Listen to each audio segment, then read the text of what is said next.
Oke, yang pertama, terima kasih kepada Ibu Kepala Sekolah yang memberi kesempatan saya untuk mempresentasikan apa saja kegiatan yang waktu kami lakukan waktu PKG PJOK. Nah, saya sebelum bahas ke sana, saya cerita kalau saya bahas nanti tentang di sana dalam 1 minggu mungkin butuh juga di sini waktu 1 minggu. Karena kami mulai dari jam 7 sampai jam 8 sampai dengan jam 5 baru pulang. Jadi intinya di sana kami hanya belajar tentang model-model pembelajaran yang terkait dalam PJOK. Nah, intinya di sana kami belajar tentang aset. Mungkin kalau aset di sini aset yang disampaikan oleh gubernur yang selama ini dikelola oleh gubernur dengan aset yang kami sampaikan agak berbeda. Ya, mungkin aset yang kami sampaikan itu ada aset manusia. Ya, ada manusia itu siapa aja di situ? Ada kepala sekolah, guru dan peserta didik. Ya kan, kalau mungkin dalam aset gubernur tidak ada aset manusia, ada juga aset sosial, sampai itu aset sosial yang mungkin lingkungan sekolah, dan juga ada aset finansial itu yang berupa dari dana bos. Apa saja itu yang mencakup, ya mungkin perlengkapan atau peralatan yang kita butuhkan dalam proses belajar mengajar. Ya, oke, yang kedua itu cerita tentang model pembelajaran tadi. Mungkin sadar tidak sadar selama ini apa yang disampaikan oleh Kementerian Pendidikan itu sudah kita lakukan, tapi kita tidak tahu namanya. Ya kan? Ada model komando, ya kan? Ada teaching, PJBL, ya kan? Semua sudah kita kerjakan. Nah, tapi pada intinya pada saat ini kalau menurut program pemerintah dari kementerian itu yang berpusat sekarang kepada peserta didik. Artinya di sini lebih banyak peserta didik yang bergerak daripada guru. Guru hanya mengarahkan. Jadi selama ini kita tuh, ayo aku begini itu tidak.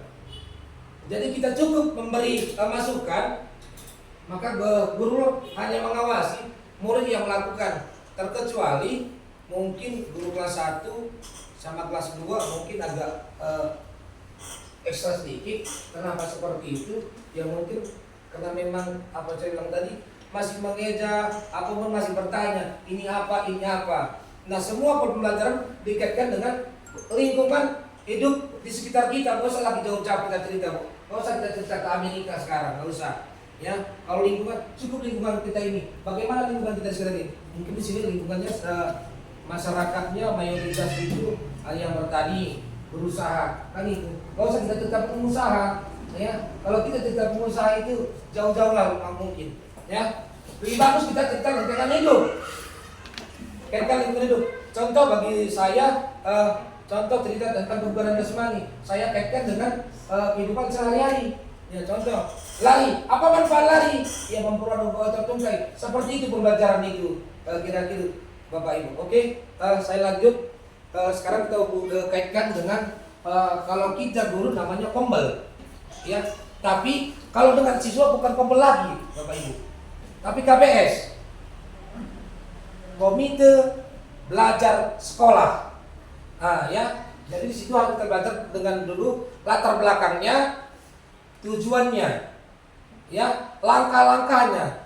Tapi di sini saya langkahi dulu karena ini berkaitan dengan PJOK, jadi saya ambil dulu yang ada di sekolah kita. Saya sampaikan, tidak boleh dari luar itu. Mungkin di sini nanti sampaikan, pasti nanti Bapak Ibu juga sudah pernah melaksanakannya, walaupun belum tahu namanya. Ya,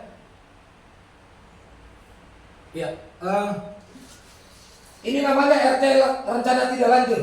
Yang merencanakan pembelajaran berbasis proyek mata pelajaran PJOK dengan komunitas belajar sekolah atau KBS. Ya, kalau guru tadi komite belajar ya. Kalau ini KBS namanya. Nah, di sini kita lanjut. Ya, judul program atau kegiatan saya buat di sini, gerakan generasi cerdas implementasi proyek senam pagi dan jalan santai di sekolah. Ya, ini sudah kita laksanakan kan Bapak Ibu. Setiap Jumat sudah kita laksanakan senam, Sabtu juga. Nah, kemarin juga jalan santai akhir minggu atau minggu keempat sudah kita lakukan. Kan begitu sebulan sekali kan? Ya, itu dia. Kita buka ke latar belakang. Menindaklanjuti evaluasi Jumat Sehat dan Sabtu Ceria. Ya, artinya saya buat Sabtu Ceria. Karena Sabtu Ceria saya buat Karena kalau namanya anak-anak, kalau proses belajar mengajar, dia pasti mukanya nggak suka belajar, aduh aku malas aku. Apalagi jumpa matematika, aduh belajar bahasa Inggris lagi, aduh. Kenapa dilarang senang? Salah satunya adalah karena kebebasan. Bukan berarti kami bebaskan, karena lebih banyaknya tanggung jawab kami di lapangan itu. Kenapa tidak terantuk atau segala macam berkelahi, lebih enaknya belajar sebetulnya di ruangan, lebih terkontrol daripada di lapangan. Tapi kami namakan juga ceria, artinya di situ kebebasan anak-anak untuk berpikir luas, melakukan aktivitas yang apa bisa dilakukannya. Kalau mau silakan emosi pada saat itu dia silakan menendanglah di situ. Itu namanya ya. Tapi di situ kami buat satu ceria, artinya antusias mengikuti gerakan yang terbatas dan terkait yang ditentukan oleh sekolah seperti yang bisa kita laksanakan. Artinya kalau di senam kan, karena kan terbatas, itu gerakan bukan sudah ditentukan. Nah begitu kita dalam santai, gerakannya kan tidak ditentukan. Karena ada yang, ayo baris 1 kita bilang kan, kadang dia baris 2, baris 3, namanya anak. Yang penting ceria dari situ. Oke, itu dia. Yang pertama senam pagi, ya ini senam pagi adalah suatu bentuk, itu pengertiannya. Ya nggak usah kita lanjutkan, kita bahas biar agak cepat. Ya.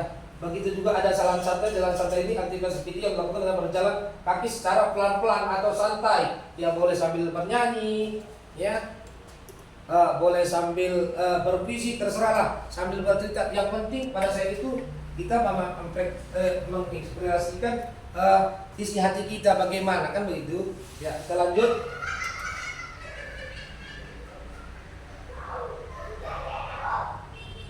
Ya. Kita langsung untuk apa melaksanakan yang namanya senam pagi dan jalan santai ya. Yang pertama itu meningkatkan kesehatan fisik siswa, yang kedua meningkatkan konsentrasi dan fokus, yang ketiga membangun kebiasaan hidup sehat, ya, meningkatkan kerjasama dan sosialisasi, mengurangi stres dan kelelahan mental. 6. Meningkatkan kualitas tidur. Mungkin kalau kualitas tidur itu mungkin kalau capek kita rentan dengan cepat tidur kan begitu.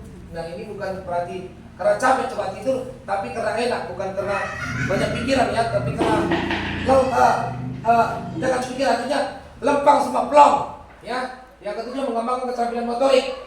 Ya anak kelas 1, anak kelas 2 itu biasanya fase A itu motoriknya harus dibentuk. Makanya memang di sini saya bilang saya tidak mau menggunakan kata finansial. Kalau menggunakan kata finansial kita memang serba kekurangan, ya. Artinya finansial ini peralatan olahraga saya butuhkan. Tidak ada, tapi di sini saya harus mampu memanipulasi semua bentuk gerak motorik anak-anak di kelas 1 sama kelas 2. Nah, yang kelima memberikan energi positif dari awal. Ya, artinya di sini energi positif dari awal itu yang memang pembentukan karakter mulai dari guru ke siswa, terutama itu memang harus dibentuk dari rumah. Nah, di sini ada langkah-langkah. Ya, ini langkah-langkah mencapai tujuan. Ini seperti untuk kombel tadi, ya kombel. Tapi ini saya komunitaskan ke olahraga tadi, jadi KPS bidang sendiri PJOK.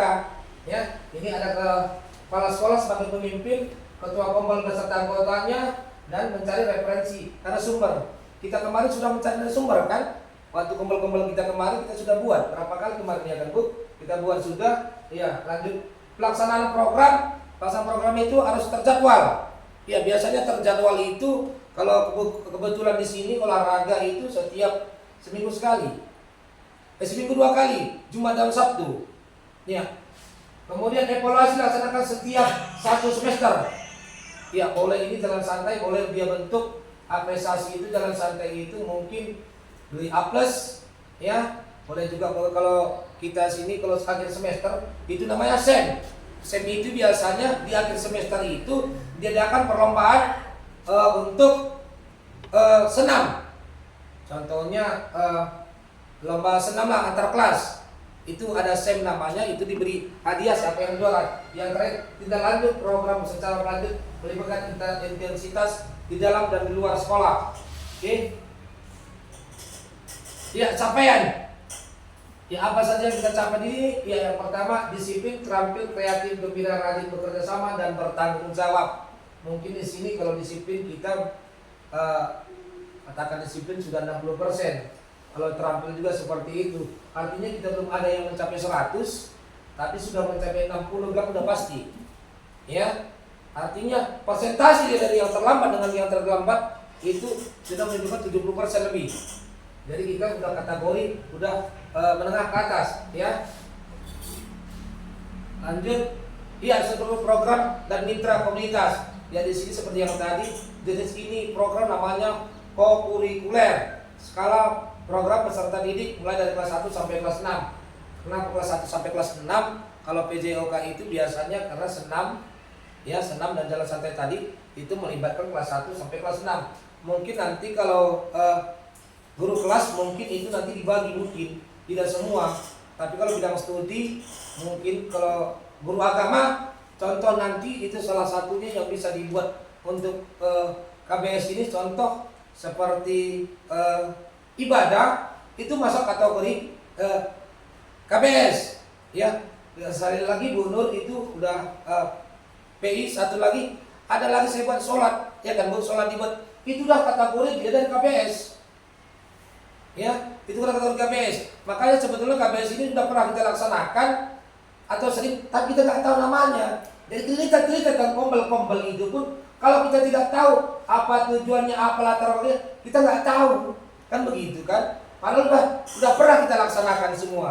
Ya, di sini mitranya ada kepala sekolah penanggung jawab. Di sini Bu kepala sekolah sebagai penanggung jawab. Baik dia dari segi apa yang kita perlukan, baik dari finansial, ya itu tanggung jawab dari kepala sekolah. Nah, di sini guru PJOK sebagai koordinator pembel dan guru kelas dan bidang studi sebagai guru pendukung saling pembimbing program latihan peserta didik. Artinya di sini semua guru harus terlibat, termasuk Bu Yuni, ya ikut terlibat di sini. Ya, lanjut.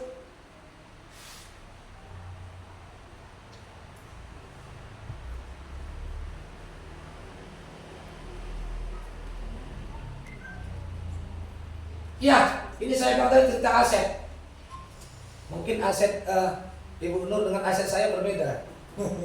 Ya, kalau kalau saya di sini ada aset manusia, ada aset fisik, aset lingkungan, aset finansial, sosial, aset agama dan budaya. Makanya kalau kemarin saya pernah cerita ini pertama, begitu kami dia cerita aset, saya bingung.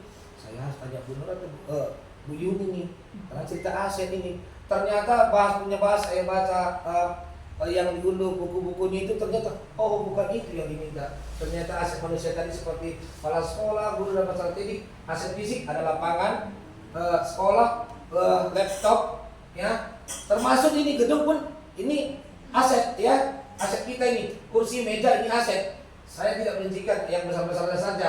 Aset lingkungan, ya termasuk pohon pun aset lingkungan.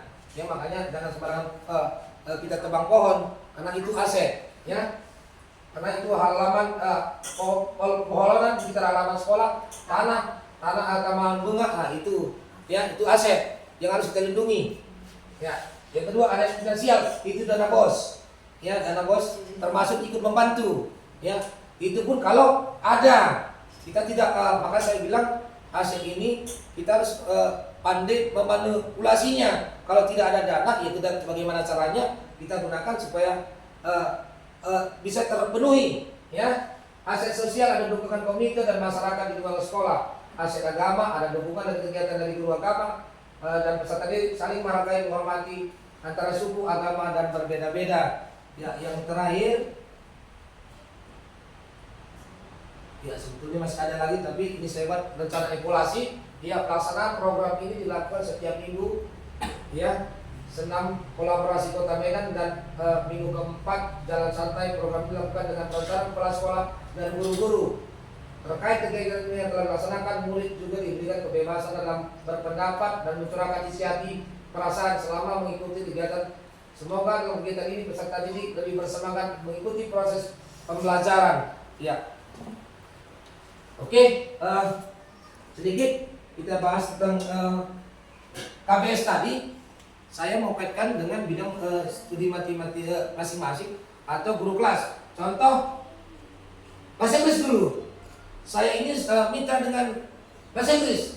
Kira-kira termasuk Bapak sudah mengikuti PPG, ya. PPG kemarin sudah membuat isu-isu kan, apalagi namanya Pak, kalau di PPG studi kasus. Kira-kira apa studi kasus Bapak kemarin Bapak buat? Rendahnya kemampuan berbahasa Inggris pada peserta didik di kelas 5 SD. Iya, kemampuan rendah. Ya, kira-kira apa kita buat KPS-nya kalau di sekolah? Tidak mengganggu jam pelajaran, tidak mengganggu jam Bapak waktu. Kita artinya pada saat kita menggunakan KPS ini, jangan terganggu jam pelajaran, jangan terganggu jam kita pada saat pulang. Contoh kita buat.